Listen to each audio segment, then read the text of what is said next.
Hello friends, welcome to Challenge Special. இன்னைக்கு வீடியோல கோதுமை மாவுல அடை தோசை எப்படி செய்யறதுன்னு பார்க்க போறோம். வாங்க வீடியோக்குள்ள போலாம். 1 கப் கோதுமை மாவு, தேவையான அளவு உப்பு, கொஞ்சமா தண்ணி விட்டு கட்டி இல்லாம தோசை மாவு பதத்துக்கு கரைச்சி எடுத்துக்கலாம்.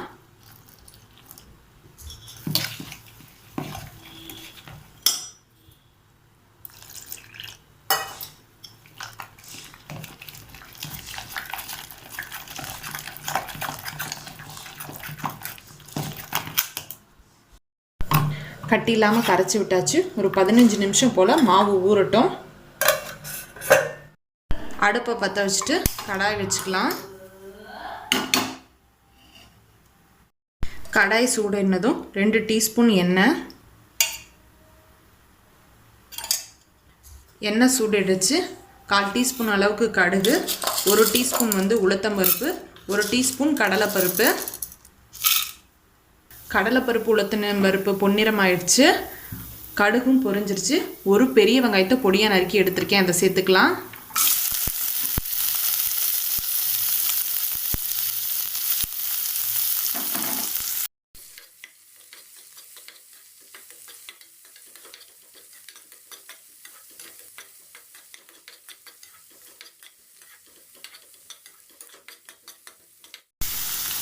வெங்காயம் 1 நிமிஷம் எண்ணெயில் வதக்கி விட்டாச்சு. 2 பச்சை மிளகா, ஒரு துண்டு இஞ்சி பொடியாக நறுக்கி சேர்த்துக்கலாம். ஒரு தக்காளியும் பொடியாக நறுக்கி சேர்த்துடலாம். கொஞ்சம் உப்பு, கொஞ்சமாக முருங்கைக்கீரை எடுத்துருக்கேன், அதை சேர்த்துக்கிறேன். கருவேப்பிலையை 2-3 நறுக்கி சேர்த்துக்கிறேன். எண்ணெயில் 3/4 பாகம் வதங்குற அளவுக்கு இதை வதக்கி விட்டுடலாம்.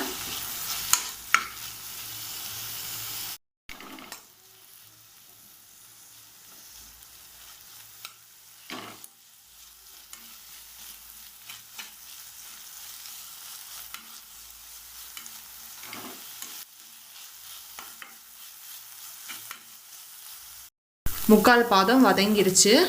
இப்போ கரைச்சி வச்சிருக்க மாவில் இதை கலந்துடலாம்.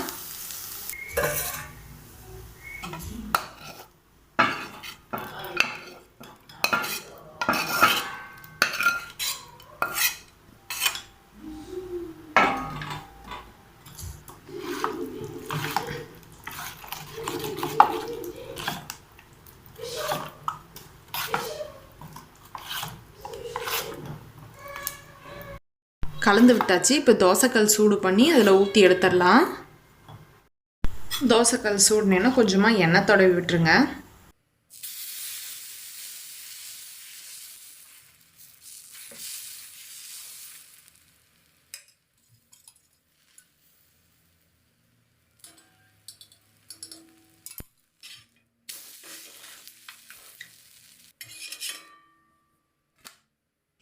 நீங்கள் வீட்டில் ஏதாவது பொடி செஞ்சு வச்சுருந்தீங்கன்னா அதை கூட இப்படி தோசை மேலே தூவி விட்டு சாப்பிட்லாம். நல்லாயிருக்கும் சாப்பிட்றதுக்கு.